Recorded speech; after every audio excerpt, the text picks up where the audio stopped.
Hello students, my name is Sandeep Khatri and I welcome you to my session on the two most important maxims of Bharatiya Nyaya Sanhita, that is Doli Capex and Doli Incapex. अब इन दोनों Maxim's के मतलब क्या हैं और इन दोनों Maxim's से related कौन कौन से सेक्शंस हैं, उन सेक्शंस के एसेंशियल्स क्या हैं और उसमें और कौन कौन से हिडन कॉन्सेप्ट्स हैं, वही सब बात करेंगे आज के इस सेशन में. So without wasting a second, let's begin with this session. So students, भारतीय न्याय संहिता में आपका चैप्टर नंबर 3 जो है वो डील करता है जनरल एक्सेप्शन से. तो पहले तो ये समझते हैं कि ये जनरल एक्सेप्शंस क्या होती है. लॉ में ना एक बहुत ही फेमस कहावत है, there are always exceptions. It means there is nothing absolute in law in a general sense. ठीक है, तो इसका मतलब हमेशा आपको एक्सेप्शंस देखने को मिलेंगी. एक बहुत ही सिंपल से एग्जांपल से समझते हैं. मैंने कहा मेरी क्लास जो है शाम को 4 बजे शुरू होगी और जो भी स्टूडेंट 4 बजे के बाद एंट्री लेना चाहेगा उसे क्लास में एंट्री नहीं मिलेगी. तो एक सिंपल सा रूल सभी को समझ में आ गया कि भाई 4 बजे क्लास शुरू हो जाएगी और 4 बजे के बाद अगर क्लास में कोई आता है तो उसे एंट्री नहीं मिलेगी. लेकिन मैंने कहा कि अगर आपके पास कोई वैलिड एक्सक्यूज है तो उस केस में मैं आपको एंट्री दे दूंगा. इसका मतलब कुछ एक्सेप्शंस हैं. या फिर फॉर एग्जांपल, इसी एग्जांपल को थोड़ा सा और सिंप्लीफाई कर देते हैं. मैं कहता हूं कि जो जो स्टूडेंट्स दिल्ली से बाहर से ट्रेवल करके आते हैं वो 4 बजे के बाद भी आ सकते हैं क्योंकि वो बहुत दूर से ट्रेवल कर रहे हैं. तो उन स्टूडेंट्स के लिए एक्सेप्शंस हैं, लेकिन जनरली कोई भी 4 बजे के बाद नहीं आएगा. इसी तरीके से अब इस एग्जांपल से समझते हैं कि किस तरीके से जनरल एक्सेप्शंस का कॉन्सेप्ट वर्क करता है. जब आप भारतीय न्याय संहिता पढ़ते हैं तो उसमें डिफरेंट डिफरेंट ऑफेंसेस हैं, different different classification of offences हैं और उनकी पनिशमेंट है. लेकिन जनरल एक्सेप्शन क्या कहता है कि अगर आपका केस यहां पर फॉल कर जाता है तो उसे ऑफेंस ही नहीं माना जाएगा. इसका मतलब है कि सर अगर ऑफेंस ही नहीं माना जाएगा तो क्या पनिशमेंट मिलेगी?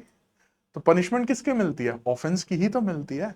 और ये क्या कह रहा है कि अगर इसमें आपका केस फॉल कर गया चैप्टर 3 में तो फिर उस केस में वो आपका जो है ऑफेंस ही नहीं माना जाएगा. सो that is basically a general exception. एक और एग्जांपल ले लेते हैं जनरल एक्सेप्शंस को समझने के लिए. जब आप मर्डर जैसे कॉन्सेप्ट को पढ़ते हैं तो मर्डर की 5 एक्सेप्शंस हैं, लेकिन वो 5 एक्सेप्शन उसी सेक्शन में गिवन है, तो आपको कहीं और नहीं जाना है. तो मर्डर कहां फॉल करेगा? आपका 1 2 3 4 में क्लॉज में फॉल करता है. तो और उसकी जो है आपकी 5 एक्सेप्शंस हैं. अगर एक्सेप्शंस में फॉल कर गया तो वो ऑब्वियसली मर्डर नहीं है. लेकिन ये कौन सी एक्सेप्शंस है? General exceptions. And what do we mean by this term general exception? General का मतलब है कि कोई भी ऑफेंस है, कोई भी पीनल प्रोविजन है, कोई भी इलस्ट्रेशन है भारतीय न्याय संहिता की, तो उसे रीड विद किया जाएगा विद दिस चैप्टर. तो दैट इज जनरल, जो कि सबके लिए है. सारे आपके जितने भी ऑफेंसेस है, पीनल प्रोविजंस है, सभी के लिए इलस्ट्रेशन पे ये अप्लाई होगा. तो ये तो हो गया जी आपका जनरल एक्सेप्शंस. अब हम बात करते हैं, आज हम दो मैक्सिम्स करने वाले हैं, डोली इन कैपेक्स एंड डोली कैपेक्स, जो कि बेसिकली है section 20 and 21 of Bharatiya Nyaya संहिता. तो आ जाइए सेक्शन के अंदर एंट्री करते हैं. सबसे पहला देखते हैं section number 20, act of a child under 7 years of age. मतलब एक बच्चा है जिसकी उम्र 7 साल से कम है और अगर वो कोई एक्ट करता है तो क्या वो कोई ऑफेंस माना जाएगा? देखते हैं. देखिएगा, नथिंग इज एन ऑफेंस. यहीं पे आंसर मिल गया. Nothing is an offence which is done by a child under 7 years of age. Nothing is an offence मतलब ऑफेंस ही नहीं माना जाएगा. इसका मतलब यह है कि अगर एक बच्चे की उम्र 6 साल है और उसने किसी एक्ट से कोई मर्डर कर दिया या थेफ्ट कर दी, ठीक है, या फॉर दैट मैटर एनी कोई भी ऑफेंस किया, तो क्या उसे ऑफेंस माना जाएगा? तो आंसर आएगा no, nothing is an offence. अब यहीं से एक सवाल और उठता है कि ठीक है सर, ये तो बहुत सिंपल सी लाइन थी, हमने पढ़ी, हमें समझ में आ गई, लेकिन ऐसा क्यों? व्हाई? यहीं पर एक सवाल और आता है कि ठीक है, what is the law as per to section 20 of Bharatiya Nyaya संहिता। वो हमें क्लियर है कि कोई ऑफेंस माना ही नहीं जाएगा अगर बच्चे की उम्र 7 साल से कम है। अगर वो कोई एक्ट करता है तो वो कोई, उससे कोई ऑफेंस हो ही नहीं सकता। ठीक है, अब दूसरा सवाल यहीं पर आता है, वाई। वाई, क्यों, ऐसा क्यों?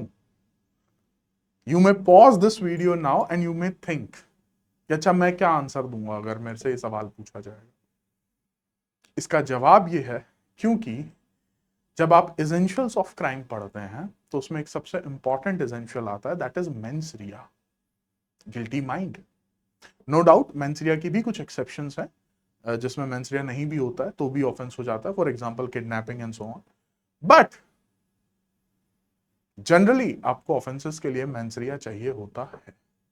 और एक 7 साल से, जिसकी बच्चे की उम्र 7 साल से कम है, क्या वो कैपेबल है, क्या उसके अंदर कैपेसिटी है कि वो इस तरह की मेंसरिया जनरेट कर सके?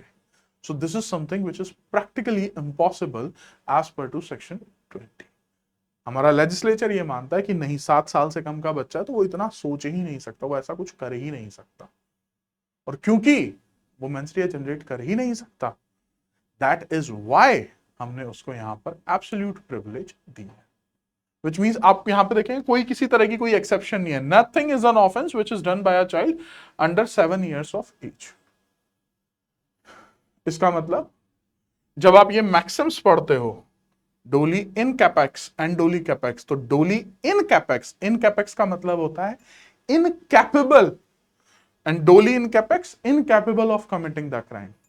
तो लेजिस्लेचर कहता है कि 7 साल से कम का उम्र का जो बच्चा है वो तो कैपेबल ही नहीं है क्राइम करने के लिए, और जब कोई कैपेबल ही नहीं है तो फिर क्राइम हुआ ही नहीं, और जब क्राइम हुआ ही नहीं तो फिर पनिशमेंट का तो कोई क्वेश्चन उठता ही नहीं। एक और चीज आपको बताता हूं, बहुत सारे स्टूडेंट्स डोली इन कैपेक्स एंड डोली कैपेक्स में कंफ्यूज हो जाते हैं, तो याद करने का तरीका मैं बता देता हूं। डोली इन कैपेक्स का मतलब है incapable of committing the crime, डोली कैपेक्स का मतलब है कैपेबल, मतलब कैपेसिटी है टू कमिट द क्राइम। तो ये जो डोली इन कैपेक्स है वो आपका आ जाएगा सेक्शन 20। क्यों? Because of this concept. अब इसी कॉन्सेप्ट पे एक चीज और देख लीजिए, 21 क्या कहता है। 21 के सिचुएशन के बारे में बात करता है। Act of a child above 7 and under 12 years of age of immature understanding, मतलब 7 साल से ऊपर लेकिन 12 साल से कम। तो सर अगर कोई बच्चा इस कैटेगरी में फॉल करता है और वो कोई एक्ट करता है तो क्या वो कोई क्राइम हो सकता है? आइए पढ़ते हैं सेक्शन नंबर 21।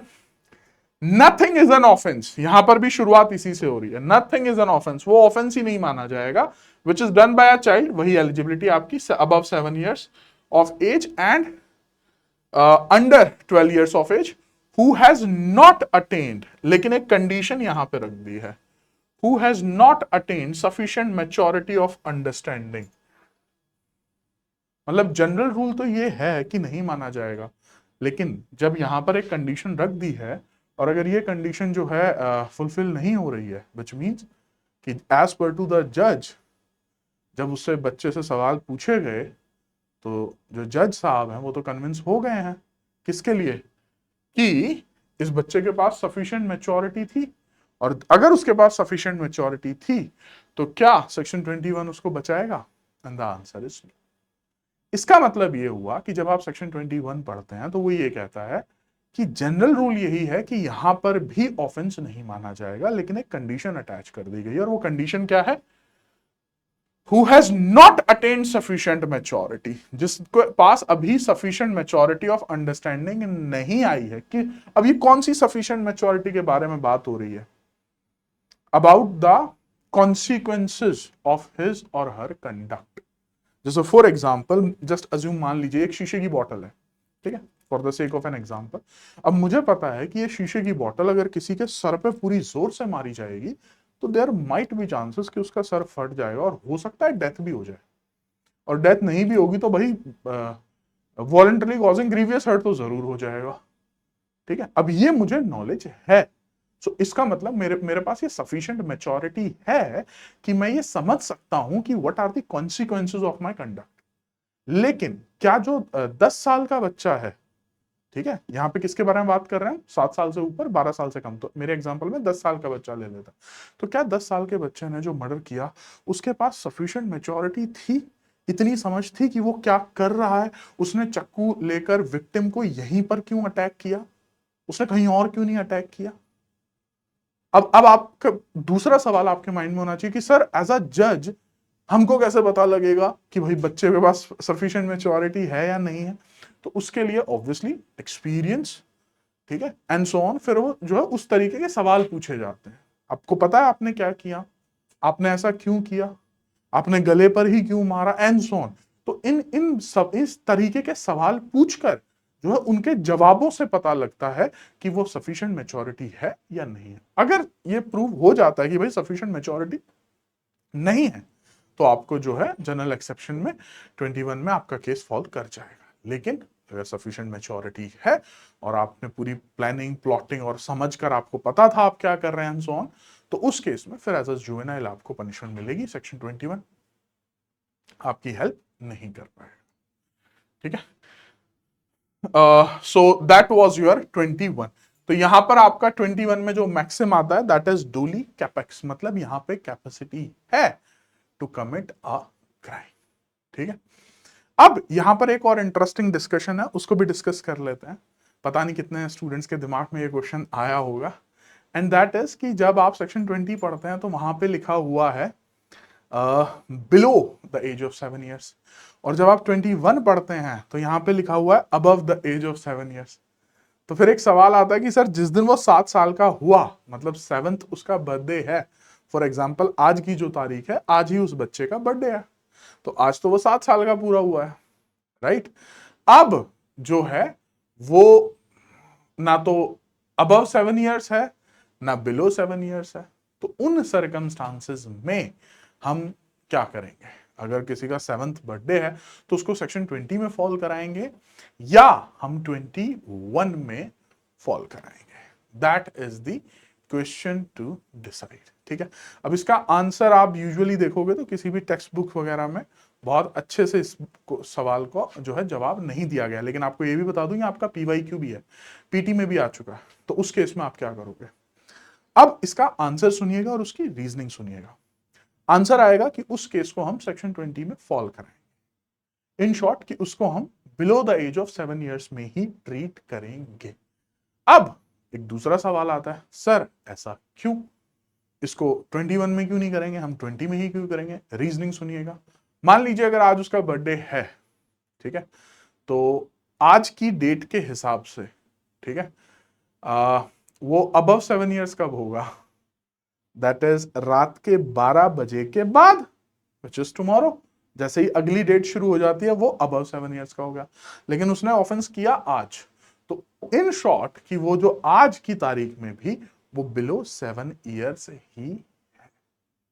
ठीक है जी, so that is the answer to that question. तो मतलब उसको डोली इन कैपेक्स में ही फॉल कराएंगे और उसको जो है कोई पनिशमेंट वहां पर नहीं दी जाएगी, कंप्लीट इम्यूनिटी उसे मिल जाएगी।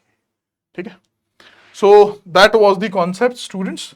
आई होप कि दोनों के दोनों मैक्सिम्स, डोली capex and doli in capex, आपको बहुत अच्छे से क्लियर हो गए होंगे। बहुत ही इंपॉर्टेंट मैक्सिम्स हैं ये। ठीक है, अगर मैं यहाँ पे आईपीसी से इसको जो है रिलेट करना चाहूँ तो आईपीसी में आप सेक्शन 82 एंड 83 पढ़ते थे। ठीक है, और वहां पे चैप्टर नंबर 4 होता था। ठीक है, ये सिर्फ उनके लिए जिन्होंने आईपीसी पढ़ा हुआ, ताकि वो थोड़ा सा रिलेट कर ले। तो यहाँ पे आप देखेंगे सेक्शन की लैंग्वेज मतलब 0.1% भी चेंज नहीं हुई है, सिर्फ चैप्टर नंबर बदल गया है, सेक्शन नंबर बदल गया है, इससे ज्यादा और कुछ भी चेंज नहीं है। सिमिलरली वो जितने आपके केस लॉस थे वो सारे के सारे केस लॉस यहां पर भी एप्लीकेबल होंगे। So I hope this concept is clear to you. So that's it from my end, students, as of now. See you in my next video. Till then, yes, it's time to say